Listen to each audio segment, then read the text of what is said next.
The great hall of the Galactic Conclave was big enough to swallow a city. Its ceiling stretched so high that clouds sometimes formed near the top. The walls were made of dark crystal that caught the light of 1,000 stars through massive windows. 34 species sat in curved rows around a central platform, their seats arranged by power and age. The oldest and most powerful sat closest to the center. Everyone else sat where they were told. Humanity sat near the back. Ambassador Elena Vasquez had been doing this job for 11 years. She had sat in that same chair in that same back row and watched the powerful races of the galaxy make decisions that affected billions of people without ever asking those people what they wanted. She had learned to keep her face calm. She had learned to keep her voice steady. She had learned, above all, to listen very carefully. Because in rooms like this one, the most important things were never said out loud. Today felt different. She noticed it the moment she walked in. The Vreth delegates were not looking at their datapads the way they usually did.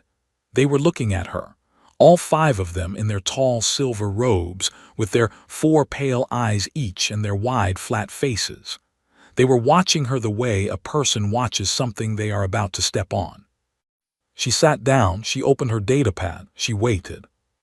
The session began like every other session. A conclave speaker read out the agenda in the common tongue: trade disputes, border corrections, a resource conflict in the outer ring that had been going on for decades and would probably go on for decades more. Vasquez made small notes. She drank her water. She listened. Then the speaker paused. He looked down at his datapad for a long moment. Then he said the words that changed everything. We will now move to the special agenda item, submitted by the Vreth hegemony and co-signed by 22 member states. The item concerns the status of the Terran Union and its continued membership in the Galactic Conclave. The hall went very quiet. Vasquez set down her stylus. High Chancellor Sovreth of the Vreth hegemony rose from his seat at the center of the hall. He was tall even for a Vreth, with a long neck and hands that had too many fingers.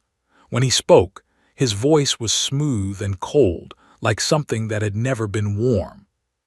He spoke for 40 minutes. He talked about humanity's expansion, the new colonies humans had built in 3 different star systems over the last 20 years. He called this aggressive territorial seizure. He talked about human culture spreading to younger species who had not yet found their own way. He called this cultural contamination. He talked about human technology developing faster than the Conclave had predicted. He called this a threat to galactic stability. He never once raised his voice. He never once looked at Vasquez directly. He spoke about humanity the way someone might speak about a pest problem, unfortunate, inconvenient, and in need of a solution. When he finished, the vote was called. The result came in less than 3 minutes. 28 in favor, 6 against. The Galactic Conclave formally declared war on the Terran Union. The 6 races that voted against were small ones. The Queth, a quiet insectid species. The Harani, who lived on ocean worlds and rarely sent more than 2 delegates. 4 others whose names most of the galaxy struggled to pronounce. They were good people. They were powerless people. Vasquez made a note of each of their names. After the vote, Sovreth turned and looked at her for the first time. He gave her what passed for a smile on a Vreth face, a slight tightening around the eyes, a small downward curve of the mouth. He told her that the Terran Union had 30 cycles to comply, 30 cycles to hand over all colonies outside the original human star system, 30 cycles to disarm the Terran Defense Force down to a peacekeeping level, 30 cycles to accept a conclave-appointed oversight council that would govern human expansion going forward. If these terms are not met, Sovreth said, the conclave will act. I think you understand what that means, Ambassador. Around the hall, many of the delegates were already talking among themselves. Some were laughing. Not loudly, they were too polished for that, but she could see it in the way they leaned toward each other, in the quick glances they threw her way. They thought this was already finished. They thought humanity would look at 28 warring species and do the only sensible thing. They thought she was afraid. Vasquez closed her datapad. She did it slowly, with both hands, smoothing the cover flat the way her grandmother used to smooth a tablecloth before a meal. She picked up her water glass and finished what was left in it. She stood up, straightened her jacket, and looked at Sovrith across the great hall. "High Chancellor," she said, and her voice carried clearly because the hall was still listening. "I have heard the Conclave's position. I will pass it along to my government." She paused for exactly one breath. "You have made a terrible mistake. We will be in touch." She picked up her datapad. She walked to the exit. Her footsteps were the only sound in the entire hall for several long seconds. Behind her she heard laughter. Actual laughter, now that they thought she couldn't see their faces. She heard Sovrith say something in his own language, and she heard other voices respond with amusement. She did not stop walking. She did not look back. She stepped through the great doors and into the corridor outside, where her assistant, a young man named Piero, was waiting with wide eyes and a pale face. "Ambassador," he said, "what do we do?"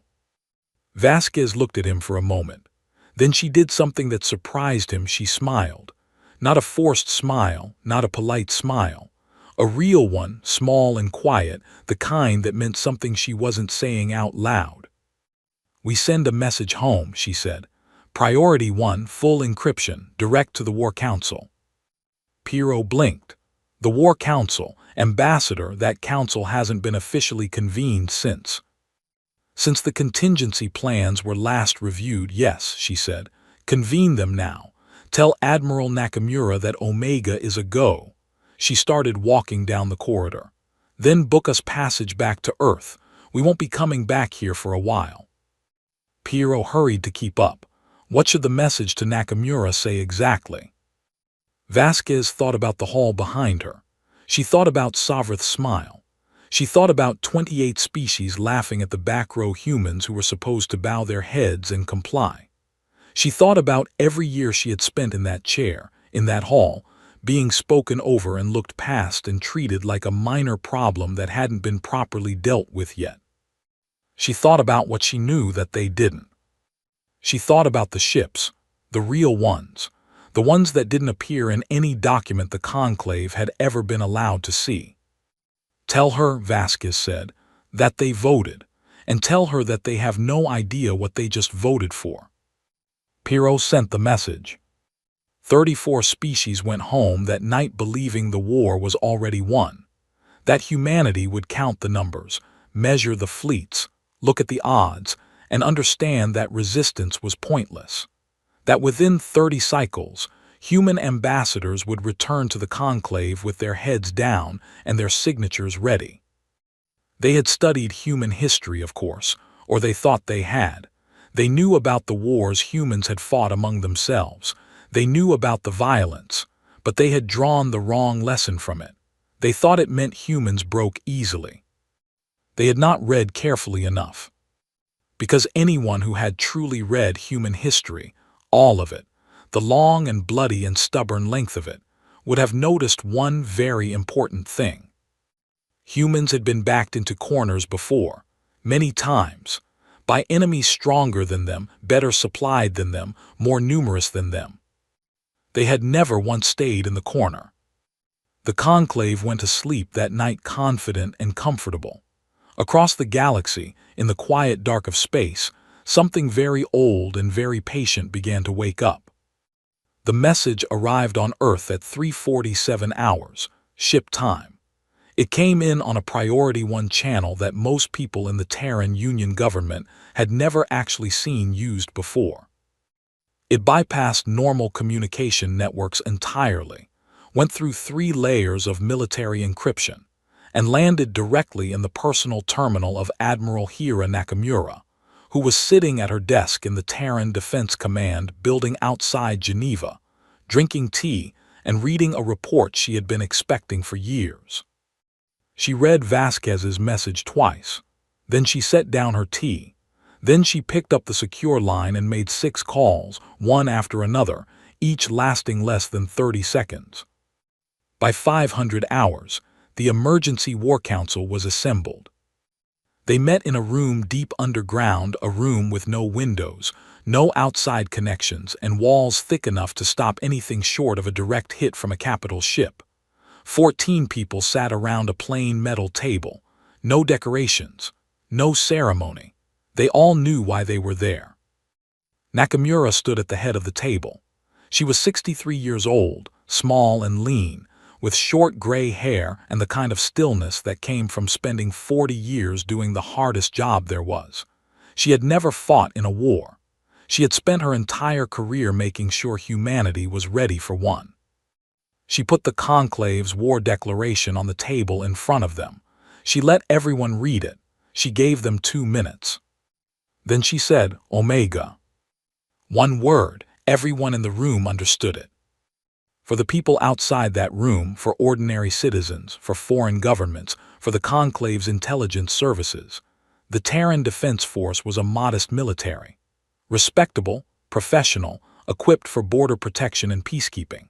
The Conclave's most recent intelligence estimate, gathered through years of careful observation and occasional spy work they thought humanity didn't know about, put the human fleet at around 200 warships, medium-class vessels mostly. Nothing extraordinary. That estimate was wrong by a very large number. The truth was something humanity had kept hidden for 60 years, since the early days of Conclave membership, when a few very quiet, very serious people in the Terran government had looked at the galaxy around them and asked a simple question. What happens if they turn on us? No one had wanted to ask it out loud. It wasn't polite. It wasn't diplomatic.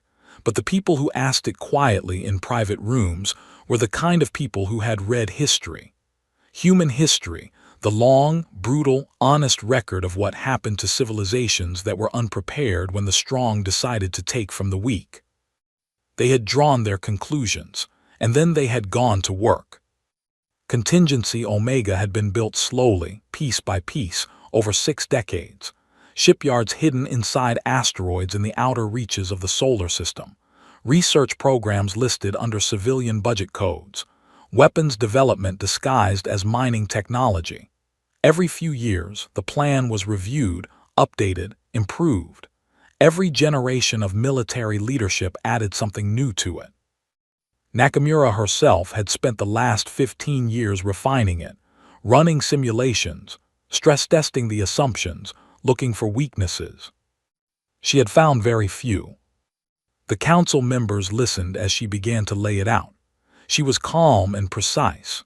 She spoke the way she always spoke, without drama, without decoration, just fact after fact, delivered in a voice that made each one feel like something solid you could hold in your hand. The real fleet numbered over 1,400 combat vessels, not the medium-class ships the Conclave thought it knew about.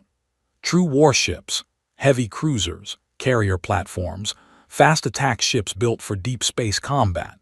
They had been constructed quietly over decades and stored in distributed locations across human-controlled space, many of them hidden in places the Conclave had never looked because they had never thought to look. Beyond the ships, there were the drone swarms. Hundreds of millions of small autonomous combat units, each one cheap to build and impossible to stop in sufficient numbers, all of them networked through an adaptive AI system that could learn enemy tactics in real time and rewrite its own strategy faster than any biological commander could think. The Conclave had nothing like it. No one in the galaxy had anything like it, as far as humanity's intelligence services could determine. There were the stealth systems, technology that made ships effectively invisible to every form of sensor the Conclave used. It had taken 30 years to develop and had been tested thoroughly in the outer systems without anyone noticing. The Conclave's admirals had built their war plans around knowing where human ships were. They were about to find out how badly that assumption would fail them. And then there were the soldiers. Nakamura did not spend much time on this part. She simply said that Terran ground forces were not what the Conclave believed they were. Enhancement programs, biological and mechanical, had been running for 2 decades. Human soldiers were faster than any Vreth fighter, stronger and able to operate in conditions that would kill most species. They healed faster. They endured more. They kept going longer. She paused at this point, because one of the council members, a civilian, the Minister of Civil Affairs, raised his hand and asked a question that was not about strategy. "Should we attempt negotiations first?" he asked. 30 cycles is time enough to. "No," Nakamura said. She said it gently because she understood why he was asking. "They did not offer us negotiation. They offered us surrender with a deadline. If we go back to that table now, every species in the galaxy will see us do it, and they will understand what it means." She looked at him steadily. "We will not kneel, not today, not because they told us to." The minister nodded slowly and said nothing more. The vote was unanimous, all 14 hands. The Terran Union would not comply with the Conclave's terms. The Terran Union would fight. Nakamura gave her orders over the next 6 hours, a cascade of instructions going out to fleet commanders, research facilities, supply networks, and field officers across human space, all of it moving through encrypted channels the Conclave could not read. The machinery of Omega began to move for the first time in its 60-year existence. It moved smoothly, because it had been designed to move smoothly. Every person who received an order knew their role. Every system that was activated responded, as it was supposed to. Decades of preparation coming to life all at once. Before she left the room, Nakamura drafted the Terran Union's official response to the Conclave's declaration. It was short. She read it aloud to the council before sending it, and the room was very quiet while she did. It said, "The Terran Union acknowledges the Conclave's 30-cycle ultimatum. We suggest the Conclave use that time wisely. Say goodbye to the people you love. You are going to want to have done that." Someone in the council let out a slow breath. Someone else made a sound that was almost a laugh, not because it was funny, but because there was something in it that felt true and final and right. The message was sent. On a colony world called Kepler's Reach, 3 days' travel from Earth, automated systems began to come online, systems that had been sitting dormant for years, waiting. Sensor grids expanded. Defense platforms unlocked. Deep in the asteroid fields beyond the colony's outer orbit, ghost ships that had floated dark and silent for years powered up their engines one by one. They made no noise. They gave off no signal the Conclave could detect. They simply began to move quietly into position. The Conclave did not see them coming. They never did. Fleet Commander Drexel of the Vreth hegemony had fought in 4 wars. He had burned 2 colony worlds that refused Conclave authority. He had destroyed fleets, taken prisoners, and written reports about enemy casualties in the same tone that other people used to discuss weather. He was not a cruel creature by nature. He simply did his job, and his job had always been to win, and he had always won. He was not worried about Kepler's Reach. His fleet numbered 812 warships. Even accounting for the inflated estimates his intelligence officers always warned him not to trust entirely. He had been told that humanity's full military presence in the Kepler's Reach system consisted of a single defense station, 3 patrol cruisers, and some planetary ground fortifications. He was coming with 800 ships. He gave the order to drop out of warp at 600 hours on the 4th day of the war. The fleet came out of warp in good order, spread across a wide formation the way doctrine required. Sensors came online immediately. Drexel stood on the bridge of his flagship and watched his officers begin their standard system sweep, cataloging what was in front of them, building the picture, preparing the targeting solutions. The picture that came back was wrong. Not wrong in a small way. Wrong in the way that made experienced officers go very still and speak very quietly, and check their readings twice, and then a 3rd time because the numbers could not be right. The defense station was there. The patrol cruisers were there, but so was something else, a lot of something else. Weapons platforms, hundreds of them, arranged in overlapping fields of fire around the planet, powered up and locked on. Orbital mines. Seated across the approach vectors in patterns that blocked every clean line of advance. And ships that had simply appeared from nowhere, dropping some kind of stealth field simultaneously, all at once, like a curtain being pulled back. Not 3 cruisers, not 30. 419 warships, sitting in formation, already oriented toward his fleet, already locked and ready. They had been waiting. "Sir," his sensor officer said very quietly, "those ships, they weren't there.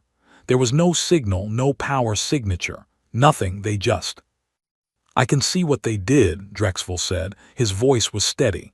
He had not gotten where he was by showing fear on his bridge. "Battle formation, all weapons hot, we proceed as planned." He believed at that moment that numbers would carry the day. He had 800 ships. They had 400. Even with the surprise, even with the platforms and the mines, the math still favored him. He had never done math like this before. The battle lasted 11 hours.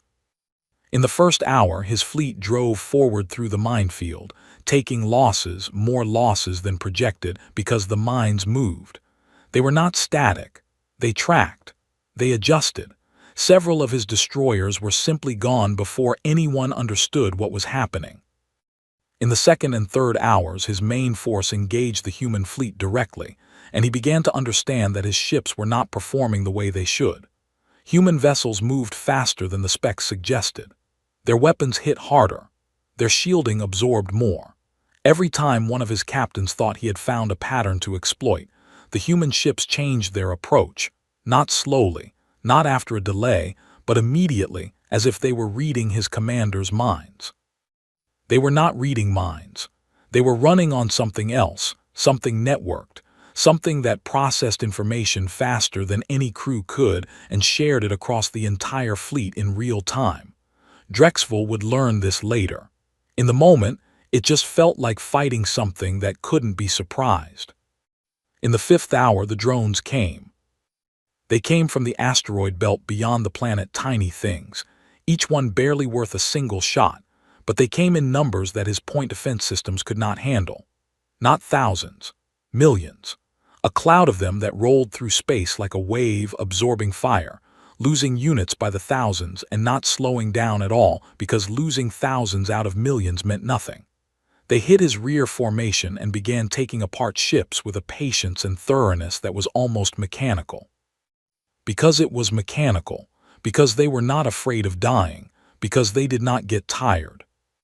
By the 8th hour, Drexel had lost more than 400 ships. He had destroyed 61 human vessels. He called for a retreat and found that the human fleet was already moving to cut off his escape vectors, not reactively, but as if they had planned for exactly this, as if retreat had always been part of the trap. He lost another 200 ships getting out. He made it out with 109, out of 812.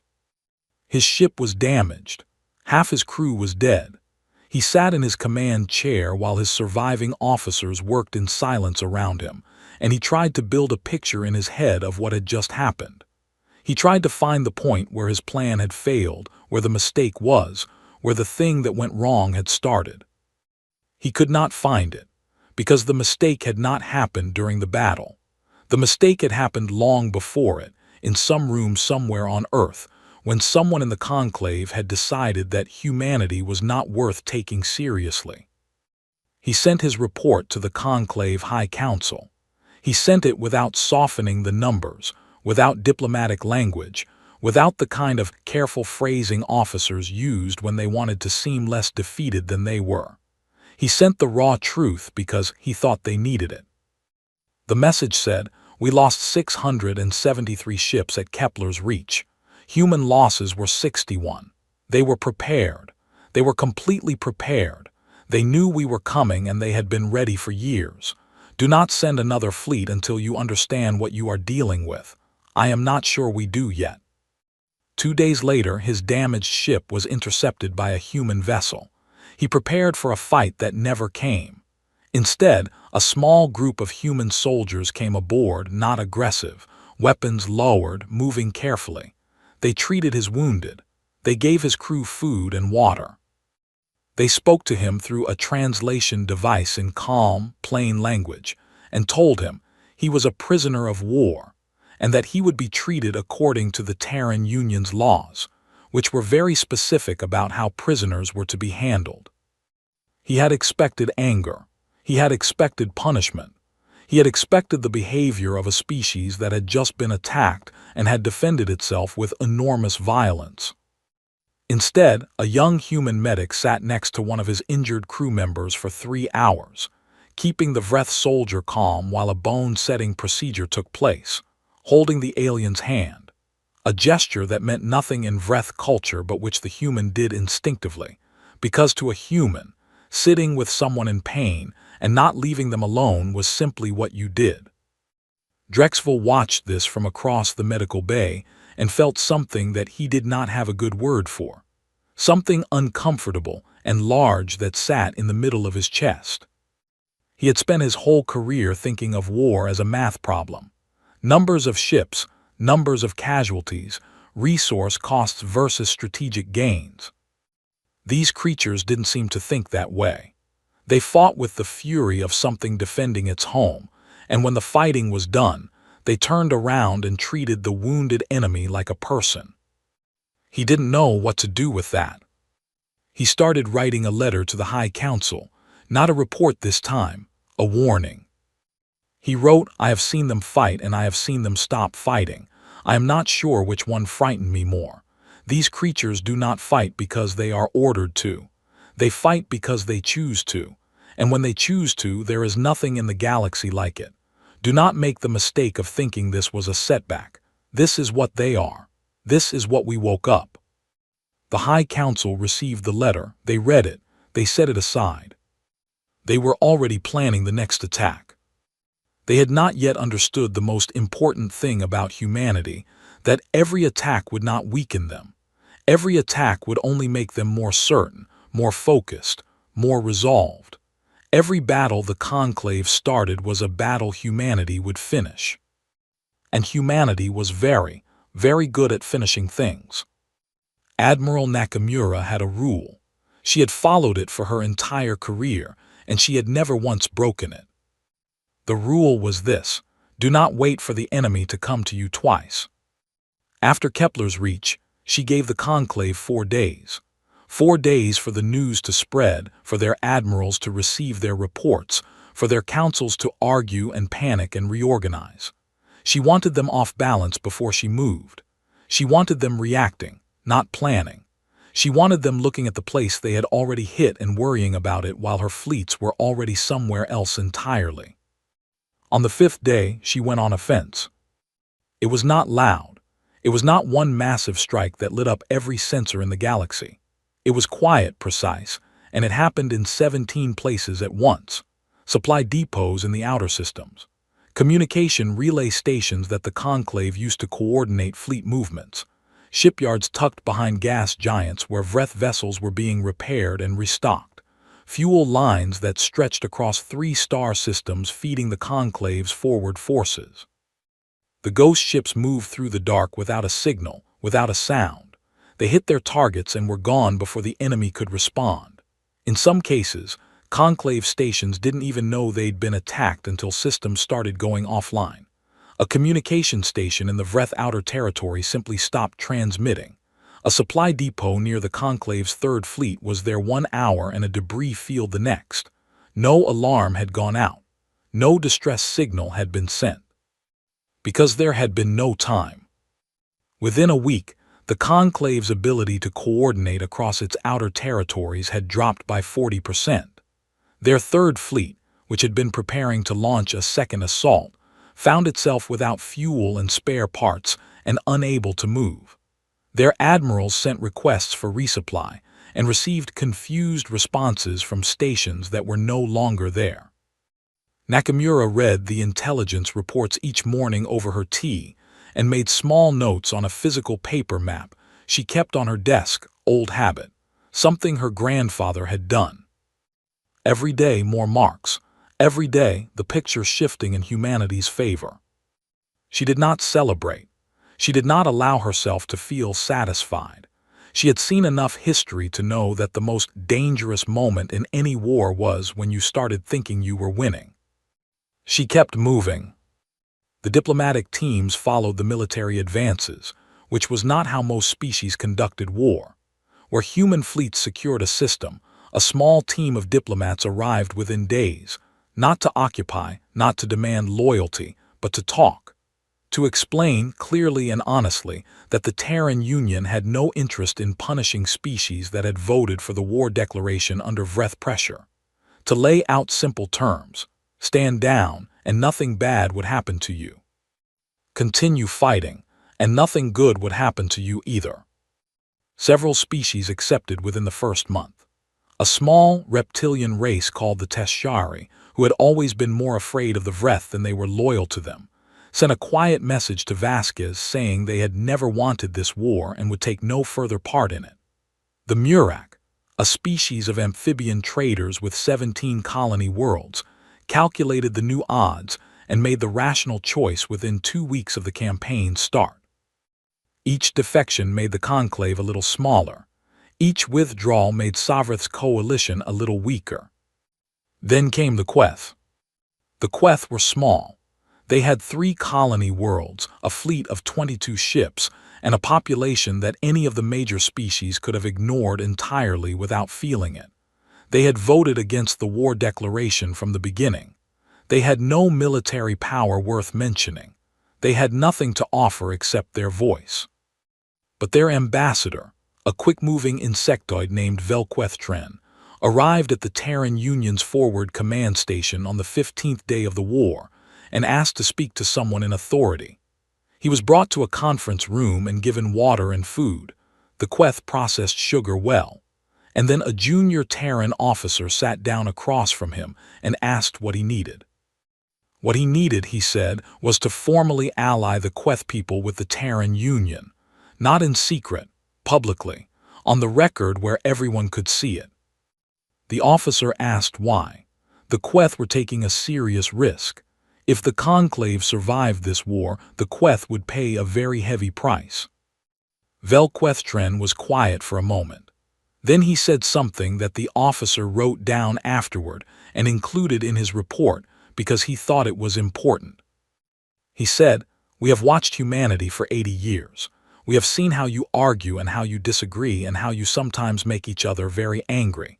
But we have also seen how you treat the small ones, how you notice us when the powerful do not, how you remember what it is to be the weak one in the room."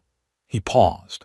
"If you lose this war, we lose something the galaxy cannot afford to lose, so we would rather lose it standing next to you than watching from far away." The alliance was formalized within 3 hours. It went out on every public channel in the conclave's communication network. The reaction was immediate. 17 conclave member species contacted the Terran Union within 48 hours asking about terms for neutrality. The conclave was fracturing. Sovreth saw it happening and did the thing that desperate leaders in losing positions often did. He stopped trying to win strategically and started trying to strike something that hurt. He stopped thinking about fleets and supply lines and started thinking about symbols. He chose Earth. The plan was straightforward. A strike fleet of 300 ships, everything he could still coordinate, would hit the Sol system directly. Earth was the heart of the Terran Union. Earth was where their government sat, where their history lived, where nearly 1 billion people still made their home. Destroy it, or even threaten it credibly enough, and the Union would have to pull back its forces, have to negotiate, have to stop the campaign that was dismantling the conclave piece by piece. The strike fleet dropped out of warp into the Sol system, ready for a fight. They found something that stopped them dead for several long, terrible seconds. Earth was not undefended. It was not lightly defended. It was not even moderately defended. What they found around the 3rd planet of the human home system was the most heavily fortified position any of his admirals had ever seen in their lives. defense platforms in layered rings, an orbital grid of weapons emplacements that covered every possible approach angle. And waiting there in clean formation, a human fleet that numbered over 600 warships, ships that had not been committed to the outer campaign, ships that had been held back, saved specifically for this. Every vessel in the Vreth strike fleet was already being tracked. Target locks were established before they had finished their entry sweep. On all open frequencies, a human voice spoke. It was calm and it was clear. It said, "You have entered Terran Union sovereign space without permission. You are outnumbered and outgunned. This system has been held by humanity since before we knew anyone else existed in the universe. We suggest you think very carefully about the next thing you decide to do." Drexel, still a prisoner on a human facility elsewhere in the system, heard about the standoff through a guard who told him the news the way someone might describe something they had just watched out a window, matter of fact, almost bored. "They walked right into it," the guard said, shaking his head slightly. Drexel said nothing. He had been writing his letter to the High Council every day since his capture. He had been warning them every day. They had not listened. He thought about what he had seen on the human medical ship. He thought about the medic who had held his soldier's hand. He thought about the food they had given his crew and the respectful language they had used, and the laws they had cited to explain why prisoners had rights. He picked up his writing pad and continued the letter. He wrote, "I have tried to explain what these people are. I have tried to find the words. Let me try once more. They are not like us. They are not like anyone. They remember pain, and that memory makes them careful, and their carefulness makes them terrifying. You hit their home. You threatened everything they love, and they were ready. They are always ready. This is not a war we can win. This is not a war we ever could have won. The only question left is how much we lose before we understand that." He finished the letter. He sent it through the prisoner communication channel the humans had provided, because they had a prisoner communication channel, because their laws said prisoners could contact their governments, because that was the kind of species they were. This time, someone in the High Council read it all the way to the end. The Battle of Earth lasted 6 hours, not because it was close, but because 300 ships take time to destroy even when you are doing it efficiently. When it was over, humanity's losses numbered 11 ships. The Vreth strike fleet was gone. Sovrith received the news in silence. Then he sat for a long time doing nothing at all. His advisors waited. Finally, one of them asked what they should do next. Sovrith looked at the losses report. He looked at the numbers from every engagement over the past 8 weeks. He looked at the map of conclave space and all the marks on it where human forces had struck, and the list of species that had withdrawn from the coalition one by one. He said, "Find out who humanity talks to about ending wars." It was the first smart decision he had made since the war began. The Vreth homeworld of Vretha Prime was a cold, gray place. Its cities were built from dark stone, tall and dense, full of sharp angles and narrow streets. Everything about it spoke of a people who valued order and control, streets that ran in perfect straight lines, buildings that never curved, a sky that was always the same pale shade of nothing, as if even the weather had been told to behave itself. It was a proud world. It had never been touched by outside forces. Not once in 600 years of Vreth history had an enemy fleet stood in orbit above it. Admiral Nakamura's fleet arrived on the 91st day of the war. She came with 400 ships. The Vreth had nothing left to meet them. What remained of the hegemony's fighting force was scattered and broken, some units hiding in deep space, some that had already surrendered to human advance teams, some that had simply gone dark and were no longer responding to orders. The conclave itself had stopped functioning as a governing body 2 weeks earlier, when enough member species had withdrawn their support to make the council chamber unable to reach a legal vote on anything. Nakamura put her fleet in orbit above Vretha Prime and did not fire a single shot. She sent a message to the surface. She sent it in plain language, no encryption, on a frequency that every comm system on the planet could receive. She said, "This is Admiral Hira Nakamura of the Terran Defense Force. Vretha Prime is surrounded. The war is over. I am requesting direct contact with High Chancellor Sovrith to discuss terms. No one on this world will be harmed while those discussions take place. That is a promise from the Terran Union, and we keep our promises." It took 3 hours for Sovrith to respond. When he did, he looked smaller than Ambassador Vasquez remembered.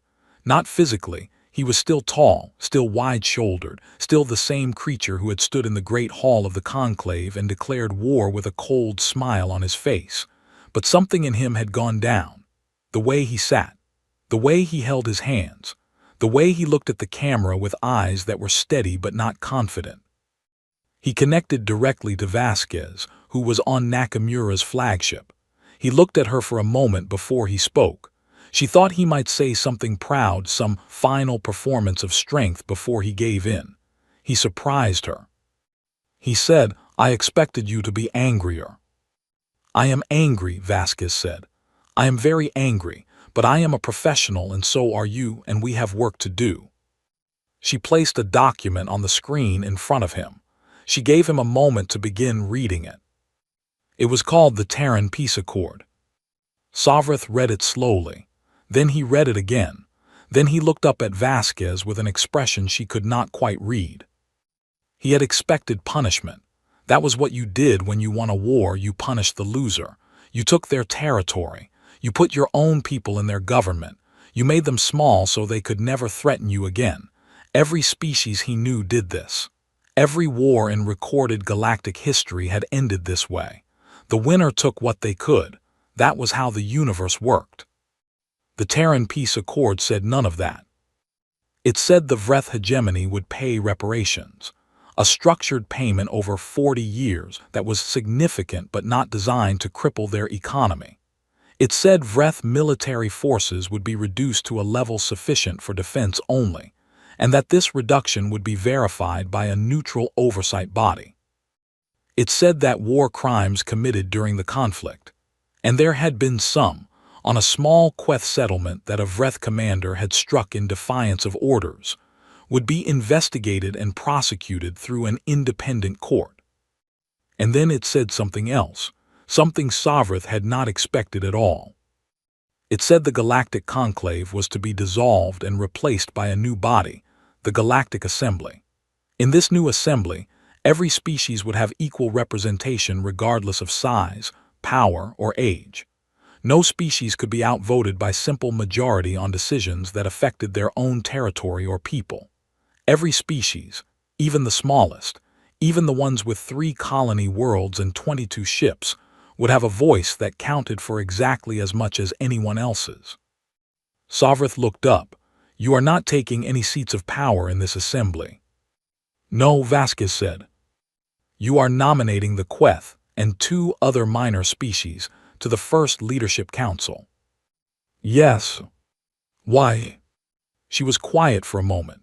She thought about how to say it and decided that simple and honest was better than anything clever. "Because we have been the small ones in the room," she said. "We remember what it felt like.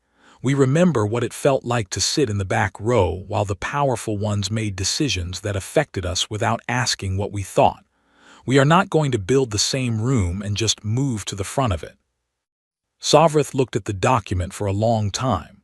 Outside the window behind Vasquez, he could see the edge of his planet's horizon, the gray-blue curve of Vretha Prime, floating in space with 400 human warships above it, and not a single weapon fired. He said, "You could have destroyed us." "Yes," she said. "You chose not to." "Yes." "Because of your laws." "Because of our memory," she said. "We remember what it felt like when someone tried to destroy us. We didn't fight this war to rule the galaxy. We fought it because you told us we had to kneel, and we don't kneel." She paused. "We never have." Sovrith signed the accord. He signed it with the same stylus he had used to sign the original war declaration, which Vasquez thought was either very ironic or very fitting, and she was not entirely sure which. The news spread across the galaxy within hours. The Galactic Conclave was finished. The Galactic Assembly would begin its first session in 60 days. Humanity, which had just won the most significant war in recent galactic history, declined every offer to take a leadership seat and went back to doing what it had always done, sending its people out into the dark, building things, talking to everyone, arguing loudly with itself, and somehow stubbornly surviving. Drexel was released from custody on the 93rd day of the war. He was given back his personal belongings, a clean change of clothes, and a meal before he left, because the humans had a rule about that. No one left a Terran facility without a meal. He didn't know why. He didn't ask. He ate the food and found it strange but not bad. A young human officer walked him to the transport that would take him home. They stood at the door for a moment in the awkward way that people stand when they know they are parting and are not quite sure what to say. Drexel said, "Your people are very strange." The officer considered this. "Probably," he said. "You fight like nothing I have ever seen," Drexel said. "And then you stop and you offer food to the people you were just fighting. I don't understand it." The officer was quiet for a moment. Then he said, "I think it's because we've been on both sides. We've been the ones who had everything taken. We've been the ones doing the taking. We've tried it both ways," he shrugged. "The second way feels worse, even when you win."